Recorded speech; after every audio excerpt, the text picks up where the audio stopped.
On a 7 jours qu'on est en train de réaliser aujourd'hui avec l'état de siège.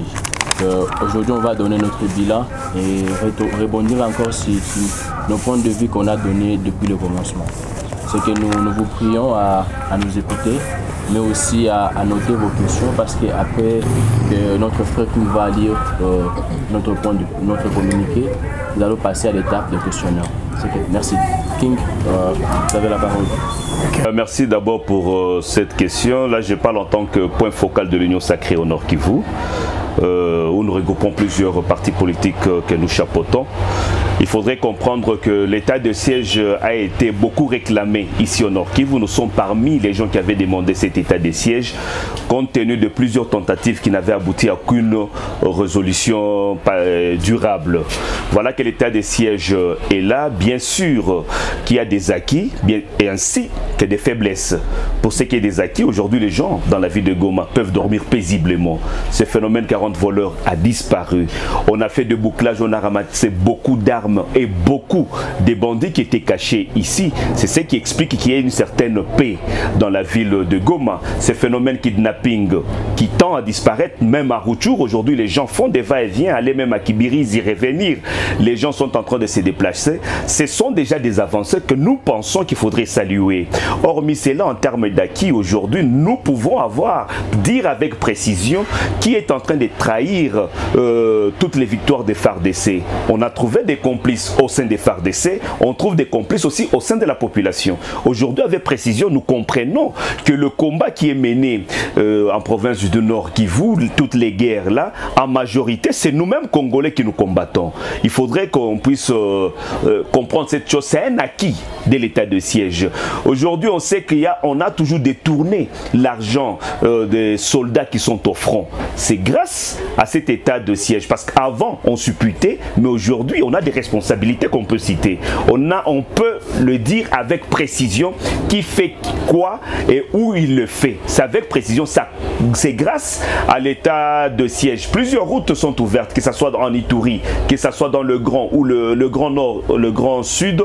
Aujourd'hui, on peut se déplacer, bien qu'à certains endroits, ça s'est fait sous escorte, mais nous pensons que ce sont déjà des avancées qu'il faudra normalement soutenir.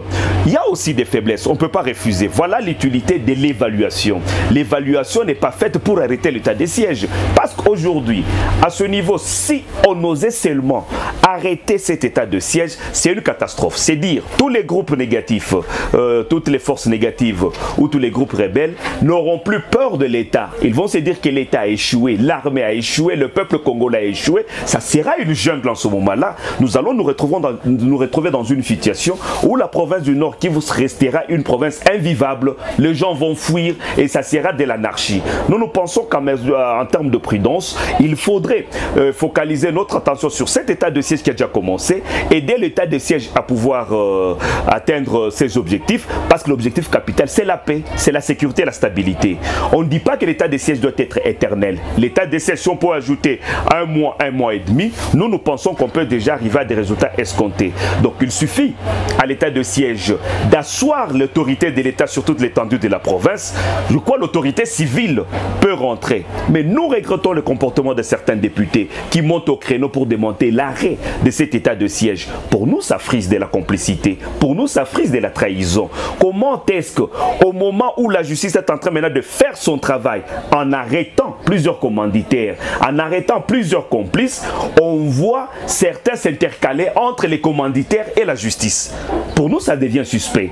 C'est dire, on joue au jeu qui empêcherait à la justice de mettre la main sur les vrais commanditaires. Si on arrête brusquement, c'est-à-dire les commanditaires seront protégés. Ils sont nombreux à Kinshasa, ils sont ici au Nord Kivu, ils sont même à l'extérieur du pays. qu'on permette à la justice de pouvoir travailler, arriver à des résultats escomptés. Et pour réussir, il faudrait que les députés entrent en danse en termes de sensibilisation. Nous tous devons entrer en danse, que la population entre en danse, parce qu'eux seuls ne peuvent pas aboutir à des résultats escomptés. C'est ce mariage que nous cherchons. Nous voulons aboutir à ces résultats. S'il y a des faiblesses, nous les reconnaissons peut-être sur le plan de renseignement. Plusieurs fois, il y a des surprises. Est-ce qu'on peut renforcer les renseignements pour avoir des résultats escomptés? Qu'on n'ait pas de surprise, on a tué à gauche, on a tué à droite. Personne n'est content de ces morts. On tue à gauche, on tue à droite par surprise et l'armée vient riposter par après. Mais nous aimerions que l'armée joue dans l'anticipation. C'est grâce aux renseignements bien assis. Là, il y a la deuxième dimension. Aujourd'hui, en termes de bénéfices, en termes d'acquis, il y a beaucoup de rendus. Tous ces rendus-là, il faudrait directement les encadrer. Dans les cadres de DDRS, qu'on puisse les encadrer rapidement, que ces opérations commencent le plus rapidement possible pour empêcher à ces jeunes gens de retourner encore dans la brousse. Là, ce sont des faiblesses qu'il faudra normalement renforcer. Il y a aussi, là où moi j'ai mis l'accent, c'est sur la justice militaire durant l'état des sièges. On cesse de nous dire qu'il y a des listes, on connaît des gens et on n'arrête personne. Nous aimerions que la justice prêche par des exemples probants, des exemples prouvant dans le public. Tel a été arrêté, il a été jugé, il a été condamné publiquement. Je pense que ça va décourager plusieurs personnes qui s'élancent dans cette entreprise. Et surtout, si on met la main sur tous ces auteurs intellectuels des guerres de l'Est, tous ces auteurs intellectuels, une fois capturés, la guerre s'arrête à l'Est. Parce que c'est eux, en tant qu'auteurs intellectuels, ce sont ceux-là qui financent, qui conçoivent, qui accompagnent et qui alimentent tous ces groupes armés. Si on met la main sur ces gens-là, je pense que la guerre pourrait s'arrêter. Voilà un peu certaines faiblesses qui existent sur lesquelles on doit normalement travailler. Alors quand nous sommes allés au-delà, c'est nous dire, nous constatons que la plupart de ces députés qui s'élancent dans ces jeux qui semblent être flous et non bénéfiques avec l'idée de soulever la population contre les autorités militaires en province, pour nous ça frise une certaine suspicion. Et à part cette suspicion, moi je me dis, faisant un pas en arrière, ces députés nous ont servi à rien. La province du Nord Kivu, quand on a fait le classement des assemblées provinciales, c'était la dernière en termes d'édits, en termes de contrôle. On ne fait absolument rien. Quand les 40 voleurs faisaient la loi ici, quand les parents, on leur fait payer les frais pendant que l'école et l'enseignement primaire est gratuit, on fait payer aux parents, on n'a vu aucun député. Quand il y a des enlèvements, on n'a vu aucun député. C'est seulement aujourd'hui, quand ils se retrouvent dans ce chômage, qu'ils comprennent qu'entre le chômage et la vie, ainsi que la paix de toute la province, le choix est clair. S'ils peuvent rester dans un chômage prolongé, c'est tout à fait normal, mais pourvu qu'on gagne cette paix collective. Ils sont députés, je pense que c'est eux qui devaient faire preuve de sacrifice. Pourquoi eux veulent penser à bouffer, à vivre donc dans un état de siège de ventre? Peut-être c'est ce qui dérange. Nous pensons que l'état de siège de la province, eux sont dans l'état de siège de ventre qui dérange. Nous pensons que ce qui est plus ultime aujourd'hui, c'est de parler de l'état de siège de la province et non de l'état de siège de ventre. Ce qu'on doit privilégier aujourd'hui, c'est l'intérêt collectif, que toutes ces populations vivent à l'aise. C'est tout ce que nous sommes en train de réclamer. Si l'état de siège prenait fin, ça c'est ma proposition individuelle, qu'on puisse dissoudre cette assemblée qui est inutile, qui est stérile, qui est inféconde et ménopausée, que cette assemblée repose, que tout l'argent qui était destiné à cette assemblée soit mis, si réellement ils ont le souci de la province, pour que ça aille de l'avant, que tout cet argent soit mis dans la reconstruction et le développement de la province. Le plus rapidement, dès que le gouverneur Carly Nzanzu-Kasivita revient aux affaires, il pourra travailler tranquillement, concentré sur la reconstruction et sur le développement de la province. Voilà un peu d'une manière globale le sens de l'expression de l'Union sacrée au Nord Kivu par rapport ou face à ces bruits qui veulent amener une psychose populaire inutile et stérile. Alors, docteur, vous semblez maîtriser certains députés qui seraient aujourd'hui, ou qui bloqueraient aujourd'hui l'avancement de l'état de siège. Qui sont ces députés concrètement? Parce que vous devez aider normalement les chefs de l'État à connaître ces gens-là qui ne veulent pas que les Nord Kivu soient pacifiés. Bon, moi je pense que je ne vais pas entrer dans ce débat de nom. C'est un débat qui est démocratique. C'est un débat qui est démocratique. Je pense à qui de droit. On va faire un rapport en tant qu'Union sacrée, parce que demain déjà on doit faire une déclaration politique ouverte. On a un mémo qu'on écrit par rapport à cette situation. Dès que le mémo sera envoyé, je pense que vous aurez aussi une copie pour connaître ce qu'il y a. Nous connaissons comment la politique marche ici. Quand vous citez un nom, vous n'aurez plus affaire à l'individu, vous aurez affaire à sa communauté. Alors aujourd'hui, les gens qui soutiennent l'état de siège sont traités de tous les mots, y compris vous. Comment vous trouvez cela? Bon, nous trouvons, c'est ça la santé de la politique au Nord Kivu. C'est le comportement normal du politique au Nord Kivu. C'est-à-dire, on a des politiciens qui sont réellement politiques, on a des politiciens qui sont affairistes, on a des politiciens qui sont commissionnaires. Donc, il y a des gens qui sont en politique, pas pour faire la politique, mais pour jouer au jeu de l'ennemi.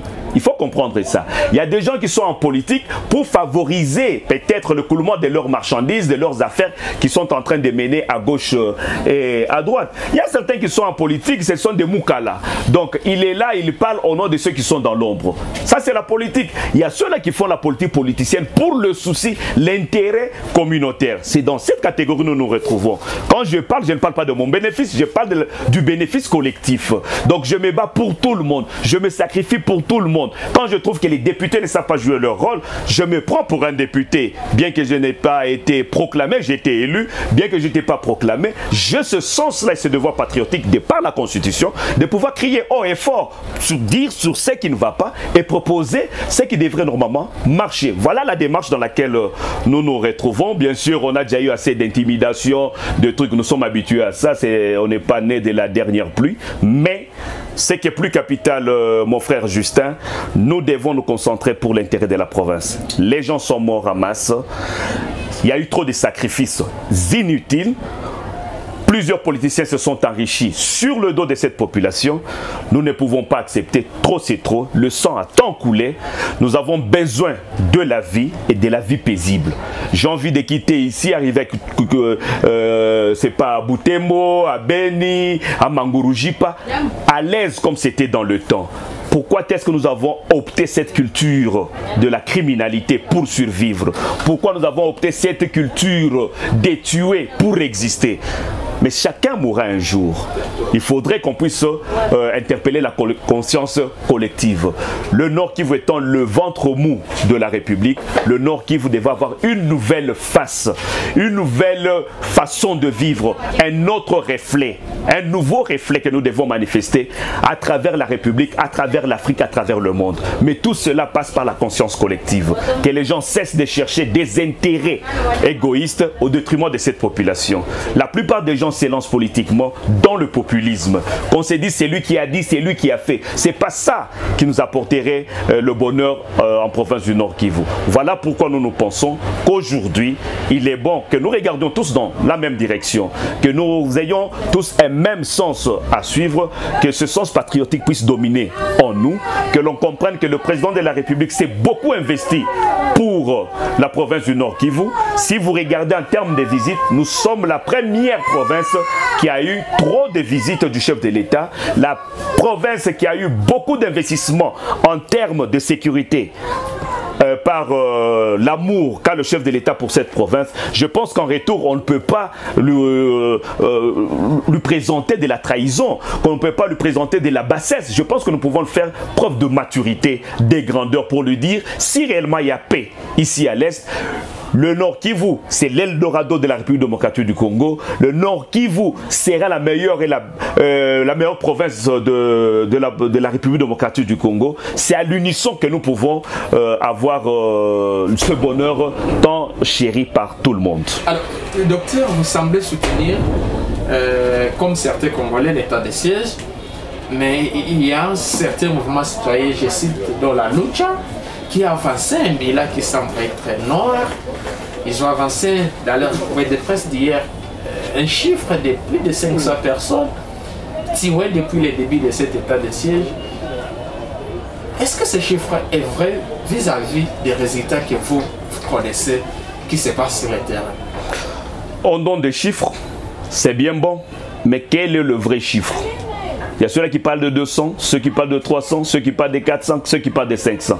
Même le Bureau conjoint des Nations Unies aux droits de l'homme n'a pas atteint ces chiffres-là. Vous comprenez? Ceux qui ont même plus de moyens en termes d'enquête n'ont pas atteint ces chiffres-là. Mais pourquoi ils ne donnent pas le bilan des militaires congolais qui sont morts? Et ils ne sont pas humains? Pourquoi ne donnent-ils pas le bilan des femmes veuves qui sont restées femmes militaires?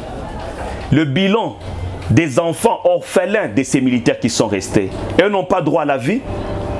Il faut qu'on aille au-delà et que l'on comprenne. C'est une guerre ouverte. Quand on parle de l'état de siège, c'est une guerre ouverte. Et dans une guerre, il y a toujours des retombées collatérales de part et d'autre. Ce n'est pas parce qu'on a dit qu'il y a état de siège, nous attaquons l'ennemi, il croise le bras pour se dire venez me broyer. Je ne pense pas. C'est dire, ce sont les retombées, n'est-ce pas, de toute guerre. De part et d'autre, il y a des pertes, mais le souci pour nous, nous n'aimerions pas que les Congolais meurent, mais pesons aujourd'hui. En pesant, nous voyons que par rapport aux autres opérations, aujourd'hui, nous avons quand même la maîtrise de plusieurs localités libérées. Aujourd'hui, on a la maîtrise de plusieurs routes libérées. Ce qui n'existait pas avant. Aujourd'hui, on a la maîtrise des personnalités impliquées dans les massacres en République démocratique du Congo. Aujourd'hui, ça fait peur que la justice fasse son travail. Ce sont des avancées. Il ne faudrait pas prendre seulement, quand on fait une évaluation, il faudrait tenir compte du côté positif et du côté négatif. Sur le plan négatif, je l'ai dit ici, bien sûr qu'il y a eu des atrocités. Les chiffres, je n'ai pas ces chiffres-là parce qu'il y a plusieurs chiffres. Nous n'avons pas de données qui rassurent. Mais aujourd'hui, compte tenu de la situation, surtout une situation d'ordre sécuritaire, nous ne sommes pas appelés à nous diviser. Nous ne sommes pas appelés à nous contredire. Je dis cela pourquoi? Parce que en ce moment-là, nous allons tomber dans le jeu de l'ennemi. C'est l'ennemi qui est en train de jouer. L'ennemi est en train de soulever certaines personnalités à gauche et à droite qui font des déclarations contraires à l'état de siège. C'est-à-dire, là, nous tombons tous dans le piège de l'ennemi. Voilà que moi, j'invite tous ces compatriotes à ce sursaut citoyen, voudrait qu'on l'on puisse s'asseoir ensemble comme on fait une évaluation pour dire où est-ce que ça marchait, où est-ce que ça n'a pas marché, que devons-nous faire. Parce que je sais que la plupart de ces jeunes qui se retrouvent dans ça, ils sont nés dans la guerre, ils n'ont pas connu le beau Congo. Le Congo ici est un pays radieux. Nous l'avons connu ainsi. Mais aujourd'hui, il y a plusieurs qui sont nés en pleine guerre. Ils pensent que la vie se limite à des marches, à des protestations, tout ça. Non, nous avons un avenir radieux à construire ensemble. Et pour construire cet avenir ensemble, ça ne demande pas qu'on se lance de colibé. Ça ne demande pas qu'on prenne, c'est pas un 100 francs à gauche, un 100 francs à droite pour satisfaire ces commanditaires. Ces commanditaires vont nous empêcher, vous et nous, à pouvoir vivre heureux dans la province du Nord Kivu. Ils pillent nos ressources naturelles chaque jour. Ils nous tuent chaque jour. Ils sont en train de pouvoir ravir nos terres chaque jour. Demain, où est-ce que nous nous retrouverons? Si nous laissons ça, c'est dire nous ouvrons la porte. Et quelle porte? La porte à la balkanisation. Parce que les gens vont se fatiguer. Ils vont arriver à un stade. C'est ça le jeu. Ils vont arriver à un stade pour dire on nous a tellement tués pour des futilités qu'ils viennent occuper. Nous allons vivre avec ces gens-là. C'est ça la démarche de ceux qui veulent faire la balkanisation. C'est à nous maintenant de nous éveiller. C'est à nous de pouvoir sensibiliser tous ces jeunes-là. C'est à nous de sensibiliser tous ces politiques, toute la société civile, même les militaires, ceux qui jouent le faux jeu, le mauvais jeu, devraient comprendre que nous avons une patrie à sauvegarder. Nous avons une nation à conserver. C'est aujourd'hui, c'est pas demain, c'est aujourd'hui que chacun donne le meilleur de lui. Le meilleur de lui, c'est de se dire voici la faiblesse de l'état des sièges. C'est facile de critiquer, mais qu'est-ce qu'on propose? Alors, nous tendons vers la fin de cet entretien. Nous savons très bien que l'état de siège est vers la 6e fois. Donc, nous tendons vers la prolongation pour la 6e fois de cet état de siège, même si la Constitution les permet. Mais selon vous, nous allons jusqu'à quand? L'état de siège va jusqu'à quand? Bon, pour nous, nous avions pensé en 3 mois, ça pouvait suffire. mais il y a eu une certaine lenteur. La lenteur était liée premièrement parce que nous avons eu l'occasion de parler avec tous ces officiers pour comprendre pourquoi ça traînait. Quand on a vu déjà un mois, il n'y avait aucune action. Nous sommes allés vers ces officiers, le gouverneur militaire, on a discuté. On avait compris qu'il y avait ce retard-là en termes de déploiement logistique. Vous avez vu même qu'il y avait aussi un retard dans la nomination de certains chefs. Oui, il y a eu ces retards-là, ça c'est vrai. Mais ce n'est pas la raison qui doit faire qu'on remette en cause l'état de siège. Si on me demandait moi individuellement en tant que docteur Patrick Bala, je dirais si on accordait un mois et demi à cet état de siège, on aurait des avancées significatives et que cet état de siège s'efface avec la complicité de tout le monde. Je pense que c'est une recommandation que nous faisons aux autorités sur le plan national et sur le plan provincial, qu'elles puissent plutôt associer toutes les couches de la population dans cette démarche. Qu'on ne vienne pas imposer, parce que quand vous faites quelque chose sans moi, je sens que vous le faites contre moi. Aujourd'hui, ils doivent normalement associer tous les acteurs politiques de la province du Nord Kivu qui se sont lancés dans la sensibilisation. Tous les leaders d'opinion dans la société civile, que ce soit les préfets, que ce soit les pasteurs, que ce soit les chefs des associations féminines et juvéniles, tous ces gens les mettre ensemble. Nous allons conjuguer ensemble pour aboutir à des résultats escomptés. Si l'armée est en train de travailler tel qu'elle est en train de le faire, en excluant ceux-là qu'ils ont trouvés sur le terrain, ils auront du mal et des fois, ça va créer une certaine frustration et certains joueraient à la complicité contre ces FARDC. Je pense qu'aujourd'hui, ça c'est une forte recommandation. En mettant l'appui sur le renseignement, en mettant l'appui sur la justice, sur le DDRS, il faut créer ce mariage efficace entre l'armée, les services de renseignement, la police, les autorités politico-administratives et la population. Tous ces chefs religieux, tous ces leaders d'opinion qui ont un impact sur la population devaient être associés à cette démarche. Je pense en un mois et demi, on pourra déjà recouvrer l'autorité de l'État sur toute l'étendue de la République. Un mois après, Caroline Zanzou Kassivita revient aux affaires sans une assemblée provinciale qui est ménopausée. Dernière question, honorable. Est-ce que le président Tshisekedi, en décrétant l'état de siège, on peut dire qu'il a les soucis ou la volonté que la paix revienne dans la partie est du pays? Mais tout à fait. On l'a vu même aller dans des zones à risque. Un chef de l'État dans des zones à risque. Il était à Bougny, il était à Beni, il était à Kassindi. Partout là, dans la recherche de la paix. On l'a vu aux côtés de Kourou, plutôt Évariste Ndayishimiye. On l'a vu aux côtés de Paul Kagame. On l'a vu aux côtés de Museveni. Tout ça, c'est dans la recherche de la paix. On l'a vu dans le sommet des SADC. Partout il circule. C'est pour qu'on ait la paix à l'est de la République démocratique du Congo. Il a investi trop de moyens et les moyens militaires souvent sont colossaux. Ce ne sont pas des faibles moyens. Il y a des troupes qu'on envoie ici à l'est, il y a des munitions qu'on doit envoyer, il y a cette logistique-là, il y a la ration, il y a des primes, il y a des soldes, il y a tout ça autour de la sécurité. Ça prouve à suffisance qu'il a le souci. Lui-même l'a dit, il se sentira chef de l'État le jour où la paix sera effective. Donc il a tellement ce souci, c'est pourquoi nous voyons ce mouvement.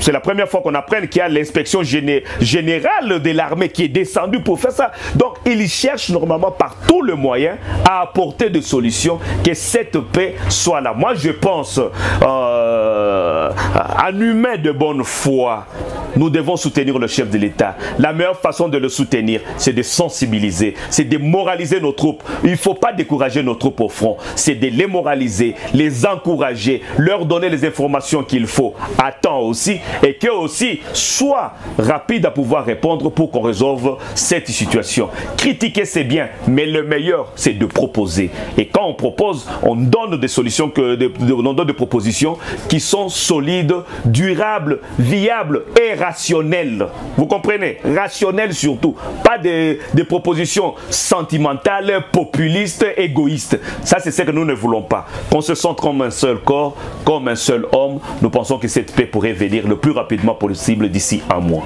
Docteur, merci de nous avoir accordé cet entretien exclusif. C'est moi qui vous remercie.